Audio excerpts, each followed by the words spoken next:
Hello everyone, this is Jyotsna Tiwari और आज हम आपके साथ डिस्कस करने वाले हैं करंट अफेयर का सेशन। तो गाइज, जैसा कि आप सब जानते हैं कि करंट अफेयर जो है हर एक एग्जाम में, चाहे बैंक हो, एसएससी हो, रेलवे हो, यूपीएससी है या फिर स्टेट लेवल एग्जाम, हर एक एग्जाम में एक इम्पोर्टेंट रोल प्ले करता है करंट अफेयर। ये आप सभी जानते हैं, राइट? तो बिल्कुल उन्हीं चीजों को ध्यान में रखते हुए आज का ये सेशन आपके लिए लाया गया है। तो चलिए, सबसे पहले तो फटाफट से सेशन में जुड़ जाइए और सभी के साथ ये सेशन को शेयर कर दीजिए, ठीक है? ज्यादा से ज्यादा लोगों के साथ इस सेशन को शेयर कर दीजिए, बिकॉज जितने ज्यादा लोग होंगे उतना ही इंटरेस्टिंग ये सेशन आपके लिए होगा, क्योंकि उतने ज्यादा नए नए क्वेश्चंस राइज होंगे, तो उतना ही इंटरेस्टिंग ये सेशन आपके लिए बनने वाला है गाइस। तो चलिए फटाफट से सेशन को ज्वाइन कर लीजिएगा और ज्यादा से ज्यादा लोगों के साथ सेशन को शेयर भी कर दीजिए। इसके बाद हम डिस्कस करेंगे आज का ये सेशन, जो कि आपके एग्जाम पॉइंट ऑफ व्यू से इंपॉर्टेंट है। और बिल्कुल टॉपिक आप देख सकते हैं, तो टॉपिक है करंट अफेयर्स। आपको पता है गाइस, बहुत सारे लोग ऐसे हैं जो करंट अफेयर्स को डेली बेस पर नहीं पढ़ते हैं या फिर उनको टाइम वेस्टिंग लगता है। दो चीजें हो सकती है, ठीक है?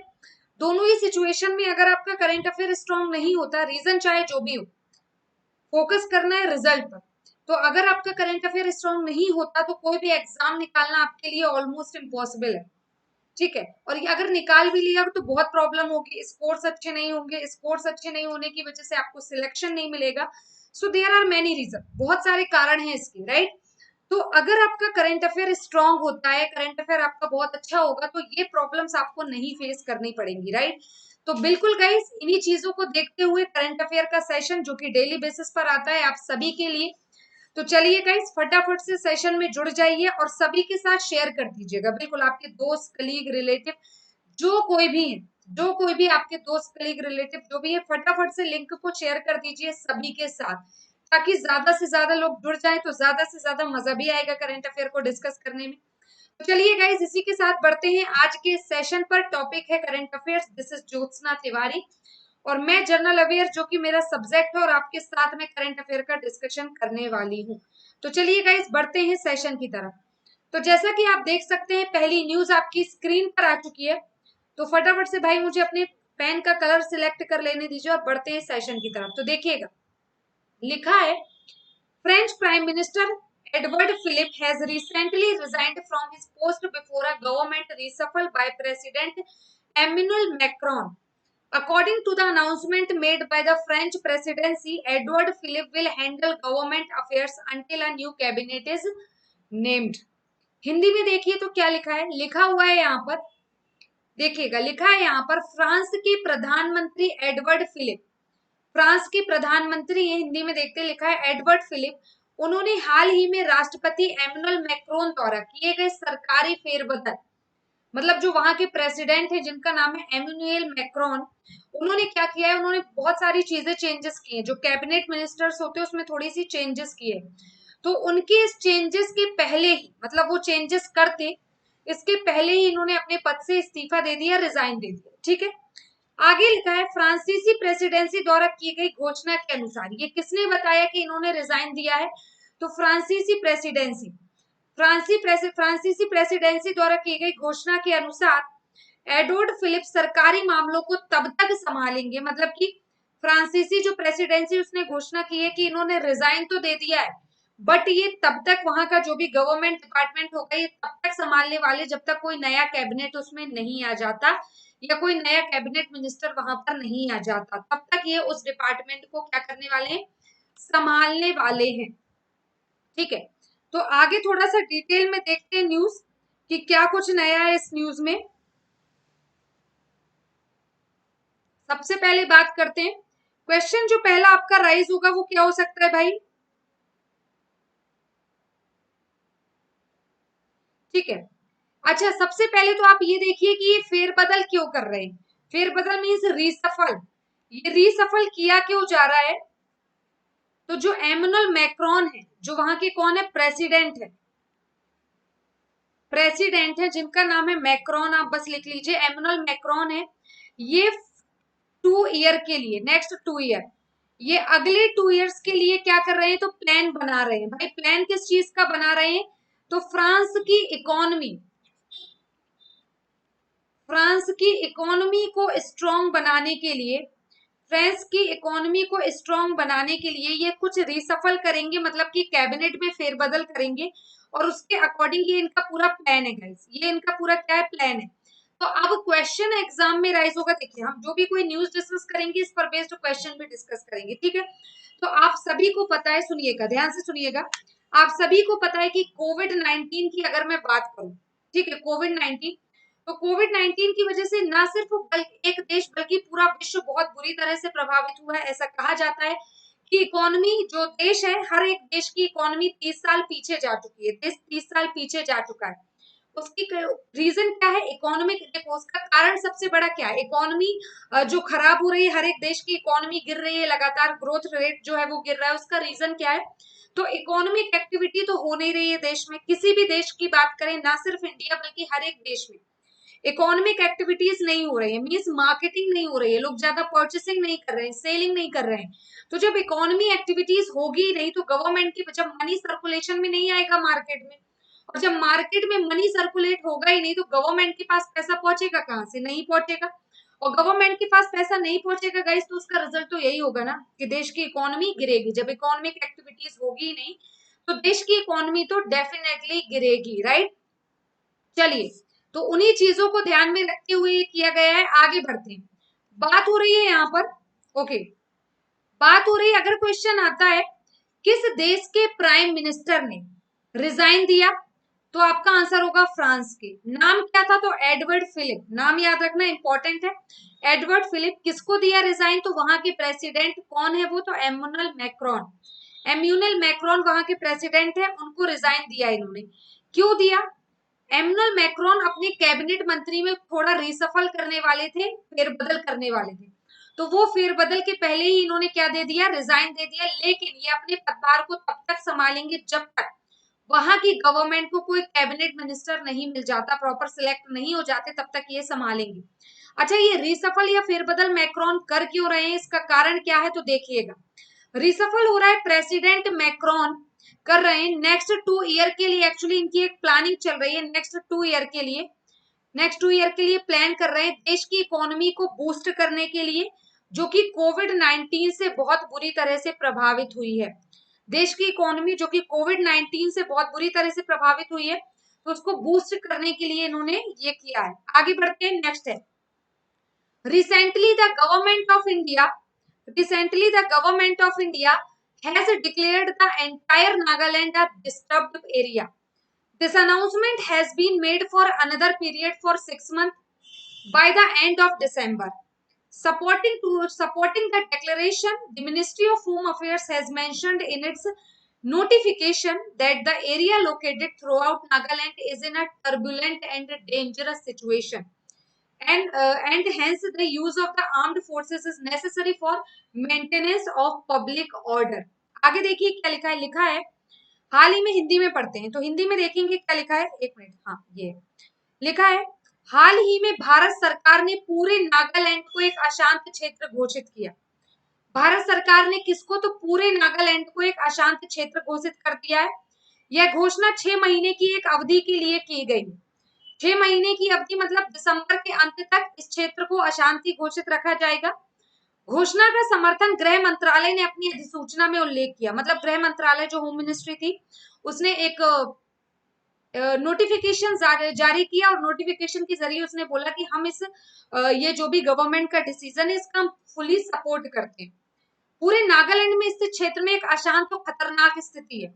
ये रीजन क्या है गाइस, तो इसका एक रीजन है नक्सलाइड एरिया, जिसकी वजह से पूरे नागालैंड में बहुत ज्यादा अशांत की स्थिति बनी हुई है। इसलिए सार्वजनिक व्यवस्था के रखरखाव के लिए सशस्त्र बलों का उपयोग आवश्यक है, मतलब आम आदमी से तो वहां निपटा नहीं जा सकता, तो क्या किया जाएगा भाई, सशस्त्र बलों का उपयोग किया जाएगा, वहां पर आर्म्ड फोर्सेस लगाई जाएंगी, ठीक है। तो अब देखिए इंपॉर्टेंट क्या है, तो देखते हैं क्या इंपॉर्टेंट है, ठीक है। तो नागालैंड में इस सिचुएशन को देखते हुए, इस सिचुएशन को देखते हुए नागालैंड में भाई क्या लगाया जाएगा, तो नागालैंड में आर्म्ड फोर्सेस लगाई जाएंगी, ठीक है। इस सिचुएशन को देखते हुए नागालैंड में आर्म्ड फोर्सेस लगाई जाएंगी, जो कि एक एक्ट के अंदर स्पेशल पावर एक्ट, एक एक्ट है अंडर ये आर्म्ड फोर्सेस किसके द्वारा लगाई जाएंगी, तो अंडर द एक्ट, नाम क्या है, special power act, special power act. ठीक है, तो स्पेशल पावर एक्ट के अंतर्गत इसको लगाया जाएगा। ठीक है, स्पेशल पावर एक्ट के अंतर्गत ये आर्म्ड फोर्सेस यहाँ पर लगाई जाएंगी। ठीक है, आर्म्ड फोर्सेस क्यों, तो पब्लिक में शांति और व्यवस्था बनाए रखने के लिए इस फोर्सेस को लगाना जरूरी है। ठीक है, अब बात करते हैं भाई नागालैंड पर, आ जाइए।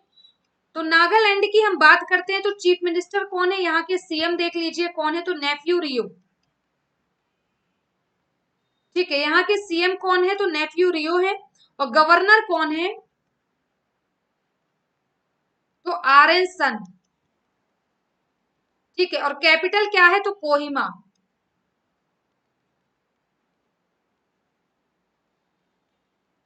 ठीक है, देखिए सारी इंपॉर्टेंट चीजें लिख ली। नागालैंड की बात कर रहे हैं तो हाल ही में अगर क्वेश्चन ये आता है कि भारत सरकार ने किस राज्य को अशांत क्षेत्र घोषित किया, तब आपका आंसर क्या होगा, यहाँ पर नागालैंड को एक डिस्टर्ब एरिया डिक्लेयर किया है। किसने डिक्लेयर किया, तो गवर्नमेंट ऑफ इंडिया ने डिक्लेयर किया। इसका समर्थन किसने किया, तो मिनिस्ट्री ऑफ होम अफेयर्स ने। तो होम मिनिस्टर कौन है भाई, अमित शाह जी हैं। ठीक है, आगे देखते हैं और क्या इंपॉर्टेंट है, ये कब तक के लिए हुआ है, अशांत क्षेत्र घोषित किया गया है कब तक के लिए, तो ये किया गया है आपका दिसंबर के अंत तक। दिसंबर के अंत तक कैसा होगा, जहां पर वहां के जो लोकल पीपल है, जो आम आदमी है वहां के, उनके लिए सार्वजनिक व्यवस्था के रखरखाव के लिए, कि कोई कंडीशन वर्स्ट ना हो, उनसे कोई जान माल की हानि ना हो, उसके लिए एक आर्म्ड फोर्सेस एक्स्ट्रा लगाई गई है नागालैंड में। इसे under the special power act के अंतर्गत इस आर्म्ड फोर्सेस को लगाया गया है। ठीक है, सीएम कौन है, तो नेफ्यू रियो है, इंपॉर्टेंट है याद रखना। गवर्नर है आर एन सन, और कैपिटल क्या है, तो कोहिमा। चलिए आगे बढ़ते हैं, नेक्स्ट न्यूज है, एक मिनट। चलिए नेक्स्ट न्यूज है, the government of India has approved a ₹30,000 crore special liquidity scheme for the non-banking financial company, housing finance company. The scheme has been launched with the main objective of improving the liquidity position of NBFC. ठीक है, आगे देखिए क्या लिखा है, scheme has been launched with the main objective of improving the liquidity position of NBFC या HFC through a special purpose vehicle. The Reserve Bank of India will offer funds for the scheme by subscribing for government guarantee of special securities issued by the trust. These securities will be provided with an unconditional and irrevocable guarantee by the government of India. ठीक है, हिंदी में देखिए तो क्या लिखा है, एक minute,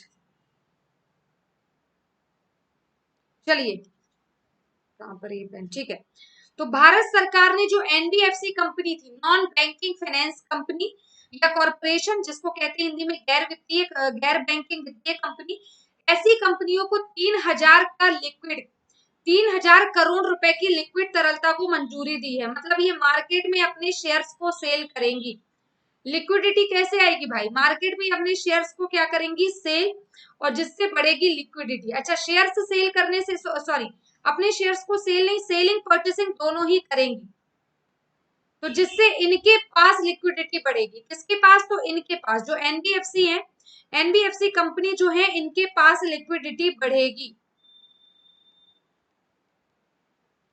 ठीक है, इंक्रीज होगी, एनबीएफसी कंपनी के पास लिक्विडिटी इंक्रीज होगी। सबसे पहले तो जानिए एनबीएफसी कंपनी होती क्या है। ठीक है, एक ऐसी कंपनी जो बैंक ना होकर भी बैंकिंग सुविधाएं प्रदान करे। फिर से सुनना, एक ऐसी कंपनी जो बैंक ना होकर भी बैंकिंग सुविधाएं प्रदान करे, वो होती है एनबीएफसी या नॉन बैंकिंग फाइनेंशियल कॉर्पोरेशन या कंपनी। ठीक है, ऐसी कंपनी क्या करती है, आम आदमी से डिपॉजिट नहीं एक्सेप्ट करती, केवल और केवल उनको लोन प्रोवाइड करती है। ठीक है, चलिए, तो बात हो रही है, तो इस कंपनी ने क्या बोला है भाई, हम इसको गवर्नमेंट, सॉरी, आरबीआई जो है, रिजर्व बैंक ऑफ इंडिया, वही सारे वित्तीय संस्थान को लाइसेंस प्रोवाइड करता है। आपको पता होगा आरबीआई ही सारे वित्तीय संस्थान को लाइसेंस प्रोवाइड करता है। तो आरबीआई ने कहा है, आरबीआई ने मंजूरी दी है इसे, कि ठीक है, आप 30,000 करोड़ की अपनी स्पेशल लिक्विडिटी को क्या कर सकती है, स्कीम को, योजना को ला सकती है, जिसके अंतर्गत आप पैसे को, सॉरी, अपनी सिक्योरिटी को सेल करके पैसा अपने पास ला सकते हैं। अब कैसे, मान लीजिए मैं हूं, सिक्योरिटी कैसे सेल होगी समझिएगा। मान लीजिए मैं हूं, ठीक है, मैंने आपसे, आप शॉपकीपर है, मैं आपकी शॉप पर जाती हूँ और कोई सामान परचेस करती हूँ, ठीक है। तो मैंने अगर आपसे कोई सामान परचेस किया तो मैंने बदले में आपको क्या दिया? पैसा। आपने मुझे सामान दिया, बदले में मैंने आपको पैसा दिया, राइट। ये पैसा आपके पास गया, दैट मीन्स आपके पास की लिक्विडिटी जो है वो बढ़ गई, जो तरलता है, पैसा ज्यादा है, तरलता बढ़ी। अच्छा, लिक्विडिटी क्यों कहते हैं? ताकि आसानी से जिस जो भी पैसे को लिक्विड क्यों कहा जाता है? क्योंकि आसानी से आप जो भी परचेस करना चाहते हैं उसे तुरंत परचेस कर ले विदाउट एनी प्रॉब्लम, उसे कहते हैं लिक्विडिटी। जैसे मान लीजिए बात करूं सबसे ज्यादा लिक्विड क्या है, अगर बात करूं तो मोस्ट लिक्विड क्या है भाई, कोई बता सकता है? तो मोस्ट लिक्विड है आपका कैश। सबसे ज्यादा लिक्विड क्या है? कैश। सेकंड नंबर पर है गोल्ड और थर्ड नंबर पर है गवर्नमेंट सिक्योरिटी। सिक्योरिटी बस कह सकते, थर्ड नंबर पर क्या है? सिक्योरिटी। तो इस तरह से लिक्विडिटी है। तो इसको आरबीआई ने इन कंपनीज को क्या है, परमिशन दे दी है कि अब वो क्या कर सकती है, तो वो अब सेलिंग कर सकती है अपनी लिक्विड, अपनी सिक्योरिटी को। आगे बढ़ते हैं, नेक्स्ट है Recently, Srikanth Madhav Vaidya took over as the new chairman of Indian Oil Corporation. Prior to this, he was a director of the IOC board. From October 2019, he will succeed Sanjeev Singh, who retired on 30th June. Hindi में देखिए क्या लिखा है, यहां पर लिखा है, ठीक है, यहां पर लिखा है कि श्रीकांत माधव वैद्य जो है इनको इंडियन ऑयल कॉर्पोरेशन का नया अध्यक्ष नियुक्त किया गया। श्रीकांत माधव वैद्य को इंडियन ऑयल कॉर्पोरेशन का नया अध्यक्ष नियुक्त किया गया है। इससे पहले ये आईओसी बोर्ड के रिफाइनरीज जो थी सब्सिडरी उसके निदेशक थे, डायरेक्टर थे। अक्टूबर 2019 से वह संजीव सिंह का स्थान, मतलब ये अक्टूबर 2019 से यहाँ पर डायरेक्टर थे और अब वो किसका स्थान लेंगे? तो संजीव सिंह का, जो कि 30 जून को सेवानिवृत्त होंगे। 30 जून को ये सेवानिवृत्त होंगे और उसका स्थान लेंगे। सबसे पहले बात करते हैं श्रीकांत यादव, सॉरी माधव है ये, और वैद्य, श्रीकांत माधव वैद्य इनका पूरा नाम है,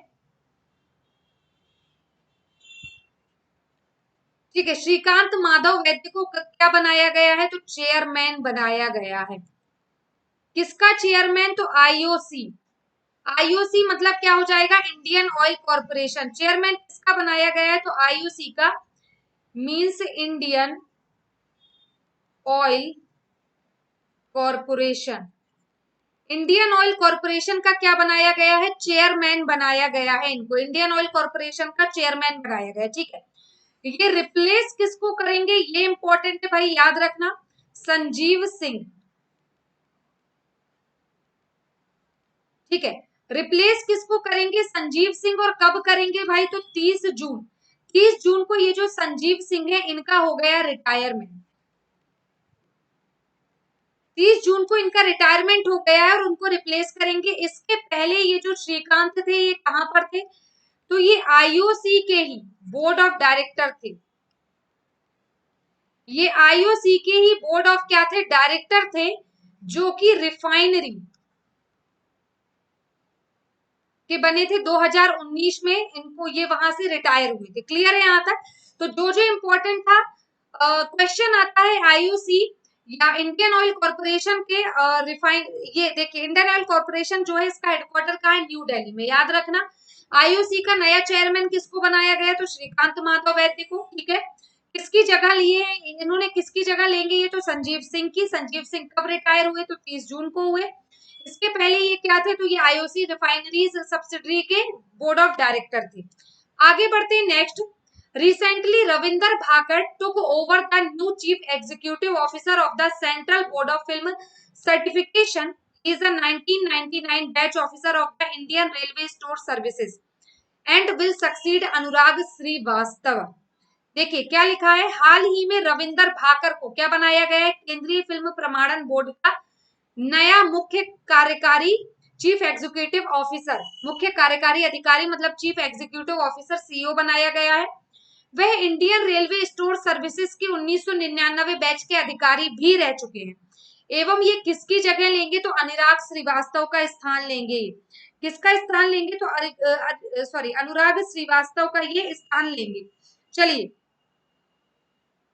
ठीक है, तो यहाँ पर क्वेश्चन ये होता है, पहला क्वेश्चन क्या होता है, एक और चीजें देख लीजिए फिर देखते हैं पहला क्वेश्चन।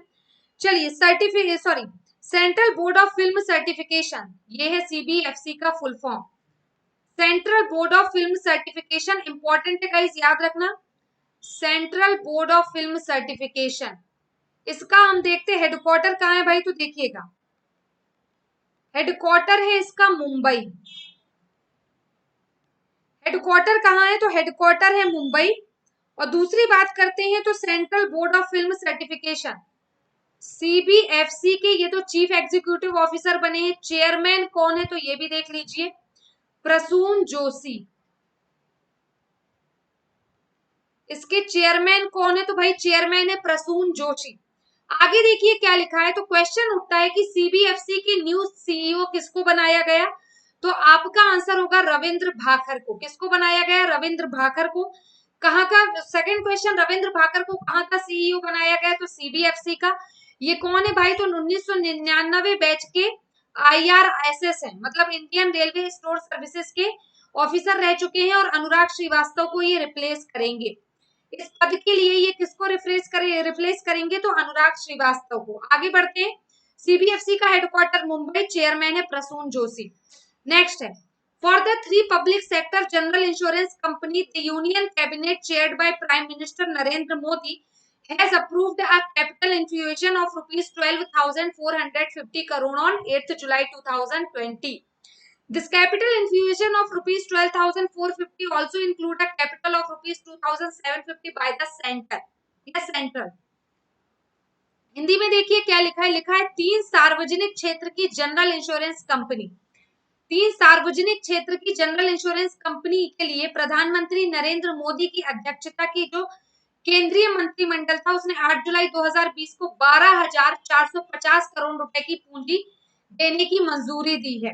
मतलब कि जो कंपनी अगर कोई इंश्योरेंस की कंपनी है जो डूब रही है, तो उसको ये 12,450 की तक की पूंजी प्रोवाइड करेगा, जिसमें 2,750 तक की पूंजी किसकी शामिल है भाई, तो सेंट्रल की, केंद्र द्वारा दी जाएगी। ठीक है, चलिए अब देखते हैं इसमें इंपॉर्टेंट क्या है भाई, देखिएगा। चलिए 1 मिनट का टाइम दीजिएगा मुझे।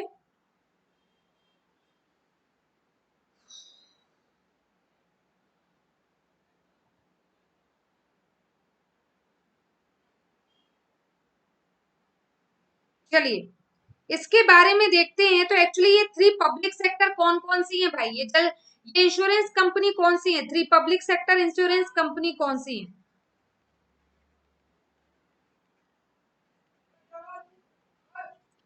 ये 3 पब्लिक सेक्टर इंश्योरेंस कंपनी कौन कौन सी है, तो ये देख लीजिएगा। सबसे पहले है Chennai headquarter United India's insurance company limited, United India's in United India insurance company limited, United India insurance company limited. ठीक है, हेडक्वार्टर इसका कहाँ है, तो याद रखना हेडक्वार्टर इसका चेन्नई में। ठीक है, ये आपकी पहली कंपनी हो गई, 1 मिनट, ये आपकी पहली कंपनी हो गई। अब दूसरी कंपनी देखते हैं कौन सी है, तो दूसरी है oriented insurance company limited, oriented insurance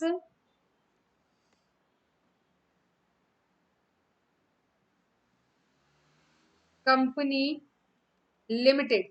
इसका हेडक्वार्टर कहाँ है, तो न्यू दिल्ली, इसका हेडक्वार्टर कहाँ है, तो न्यू दिल्ली में, याद रखना। ओके, न्यू दिल्ली में। नेक्स्ट है आपका थर्ड आपकी क्या है, तो थर्ड है आपकी national insurance company limited, NICL, national insurance company limited, national insurance company limited. इसका हेडक्वार्टर कहाँ है भाई, तो इसका हेडक्वार्टर है कोलकाता में। ठीक है, तो देखिएगा एक बैठक हुई, एक मीटिंग हुई, किसकी अध्यक्षता में हुई, तो नरेंद्र मोदी जी की, जो कि प्रधानमंत्री हैं, उनकी अध्यक्षता में एक मीटिंग हुई, ठीक है, केंद्रीय मंत्रिमंडल की मीटिंग हुई। कब हुई? तो 8 जुलाई 2020 को। उसमें ये कहा गया कि 3 इंश्योरेंस कंपनी है जो कि सरकार की है, पब्लिक सेक्टर है। 3 इंश्योरेंस कंपनी है जो कि पब्लिक सेक्टर है, उनको 12,450 करोड़ का फंड दिया जाएगा। कितना फंड दिया जाएगा? तो 12,450 करोड़ का पूंजीगत फंड दिया जाएगा, ठीक है। तो 3 जो इंश्योरेंस कंपनी है, which is very very important, याद रखना, सार्वजनिक है तो गवर्नमेंट की होंगी। पहली है United Indian insurance company limited, UIICL, United Indian insurance company limited. Headquarter कहाँ है भाई? तो याद रखना चेन्नई में है। दूसरी है oriented insurance company limited, OICL। दूसरी कौन सी है? Oriented insurance company limited. Headquarter कहाँ है? न्यू दिल्ली में। और तीसरी है NICL।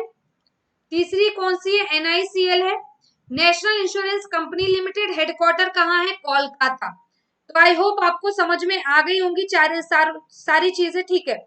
इन कंपनीज को प्रोवाइड किया जाएगा पैसा, ठीक है। कंपनी के मर्जर की भी बात चल रही है, बट अभी इस पे अप्रूवल नहीं मिला है। आगे बढ़ते हैं।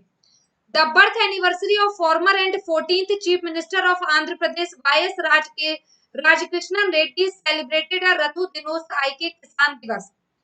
This was celebrated in 2019 when the current Chief Minister of Andhra Pradesh Y Jagan Mohan जो है, government order was issued by Jagan Mohan Reddy which was observed as Farmers Day in Andhra Pradesh। Hindi में देखिए तो पूर्व एवं आंध्र प्रदेश के 14वें मुख्यमंत्री, पूर्व एवं आंध्र प्रदेश के 14वें जो मुख्यमंत्री थे YS राजशेखर रेड्डी, इनकी जयंती को रथु दिनोत्सव अर्थात किसान दिवस के रूप में सेलिब्रेट किया जाता है। इनकी जन्म तिथि को मनाया जाता है किसान दिवस के रूप में। इस दिन को पहली बार 2019 में सेलिब्रेट किया गया था जब आंध्र प्रदेश के वर्तमान मुख्यमंत्री वाई जगन मोहन रेड्डी ने एक सरकारी आदेश जारी किया था जिसे आंध्र प्रदेश किसान दिवस के रूप में मनाया जाता है। तो देखिए इंपॉर्टेंट क्या है, पहला 14 जुलाई को, सॉरी एक मिनट, हाँ, क्वेश्चन ये आएगा कि रथु दिनोत्सव अथवा किसान दिवस के रूप में ये क्वेश्चन एक काम करिए आप ये लीजिए, क्वेश्चन ये हो सकता है कि राज्य सरकार, किस राज्य सरकार ने हाल ही में रथु दिनोत्सव एक किसान दिवस को सेलिब्रेट किया? तब आपका आंसर क्या होगा? आंध्र प्रदेश राज्य सरकार ने। किसने? आंध्र प्रदेश राज्य सरकार ने।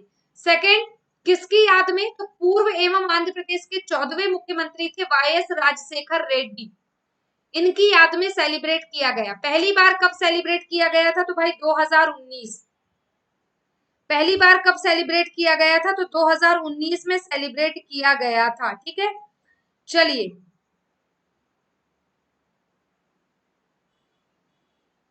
ठीक है, और इनकी डेथ हो गई थी, ये जो पूर्व मुख्यमंत्री, इनकी डेथ हो गई थी फ्लाइट क्रैश में, एरोप्लेन के क्रैश होने पर इनकी डेथ हो गई थी, ठीक है। तो ये बस उन्हीं की याद में इसको सेलिब्रेट किया जाता है। नेक्स्ट है, a clear notification was recently given to the Congress of the United States on July 7, 2020 permitting the decision by President Donald Trump led administration to terminate membership with the World Health Organization.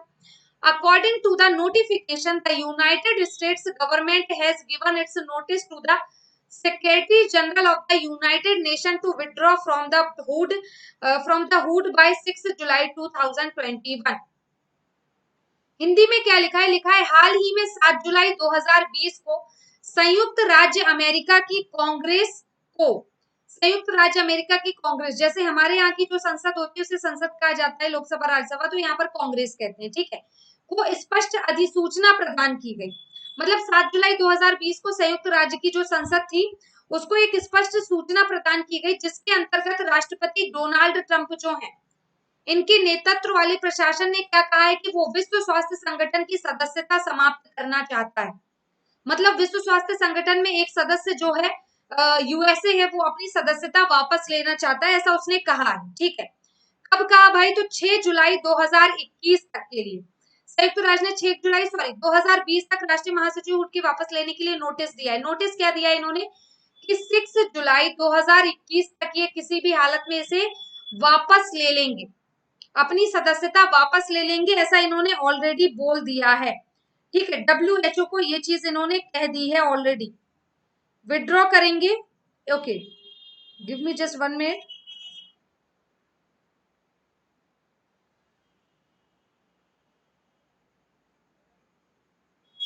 चलिए, तो question exam में क्या उठेगा, तो question simple सा उठेगा, किस देश ने WHO से अपनी सदस्यता वापस लेने की बात कही, तो यूएसए ने, अमेरिका ने। ठीक है, कब तक वापस लेने की बात कही, तो 6 जुलाई 2021 तक वापस लेने की बात कही। कैपिटल क्या है, वाशिंगटन डीसी है। ठीक है, और प्रेसिडेंट कौन है, तो डोनाल्ड ट्रंप है। दो यहाँ पर हेडक्वार्टर है, पहला है आपका वर्ल्ड बैंक का हेडक्वार्टर यहीं पर है वाशिंगटन डीसी में, और दूसरा IMF का हेडक्वार्टर भी कहाँ है, वाशिंगटन डीसी में है। ओके, चलिए लास्ट न्यूज आज की, an amount of ₹23,848 crore has been recommended by the Fifth Finance Commission for Panchayati Raj Institution and Urban Local Bodies in the state of Odisha. Recommendation was made on 7th July 2020 for the next 6 fiscal year 2020 to 21 to 25 to 26। Hindi में, ओडिशा राज्य में पंचायती राज संस्थानों और शहरी स्थानीय निकायों के लिए 5वीं वित्त आयोग कमीशन द्वारा 23,848 करोड़ रुपए की राशि की सिफारिश की गई है। ओडिशा गवर्नमेंट ने सिफारिश की है कि भाई हमें जो 5वां वित्त आयोग है, राज्य, वहां का राज्य वित्त आयोग है जो 5वां, वहां से उसने सिफारिश की है कि हमें 23,848 करोड़ की राशि चाहिए।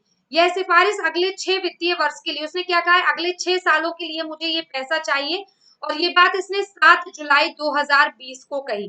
किसने कही, तो ओडिशा गवर्नमेंट ने ये चीज कही है। ठीक है, आगे बढ़ते हैं, देखते हैं क्या इसमें इंपॉर्टेंट है। ठीक है, आगे देखते हैं तो इसके बारे में इन्होंने क्या कहा है, ये फंड कब कब के लिए कहा है, तो भाई इन्होंने कहा है कि ये जो टोटल फंड है 23,848 करोड़ का, इसमें से 15,715 है ना, 15,715.6 करोड़ रुपए उनको किसके लिए चाहिए, तो पंचायती राज, फॉर, ठीक है, किसके लिए चाहिए, तो भाई पंचायती राज के लिए चाहिए, इंस्टीट्यूशन, पंचायती राज इंस्टीट्यूशन के वेलफेयर वगैरह के लिए इनको चाहिए। और दूसरा इसमें इनको क्या चाहिए, तो दूसरा इनको चाहिए 8,132.52, 8,132.52 करोड़ किसके लिए चाहिए, ये पैसा इनको चाहिए अर्बन लोकल बॉडीज के लिए। किसके लिए, तो अर्बन लोकल बॉडीज, ये पैसा किसके लिए चाहिए, तो अर्बन लोकल बॉडीज के लिए ये पैसा इनको चाहिए। ठीक है, सो आई होप आपको चीजें समझ में आ गई होंगी। ठीक है, तो गाइज ये रहा आज का सेशन, आई होप आपको सेशन समझ में आया होगा, क्या क्या इंपॉर्टेंट है, फंड इंपॉर्टेंट है, अच्छे से देख लेना। तो गाइज आज का ये सेशन हम यहीं पर खत्म करते हैं, मिलते हैं आपसे कल फिर एक नए सेशन, नए टॉपिक के साथ, करंट अफेयर के साथ जुड़े रहिए, इस चैनल के साथ जुड़े रहिए। साथ ही जो भी आपको डाउट हो कमेंट बॉक्स में आप डाउट लिख सकते हैं, आपका डाउट क्लियर हो जाएगा। So thank you very much. Session खत्म होने के बाद भी सभी के साथ शेयर करके ज्यादा से ज्यादा आप जिस भी ग्रुप में स्टडी करते हैं, टेलीग्राम है, व्हाट्सएप है, जो भी है, फेसबुक है, हर एक ग्रुप में इस वीडियो को शेयर कर दीजिए, जिससे आपका भी फायदा और बाकी लोगों का भी। Thank you so much, have a nice day.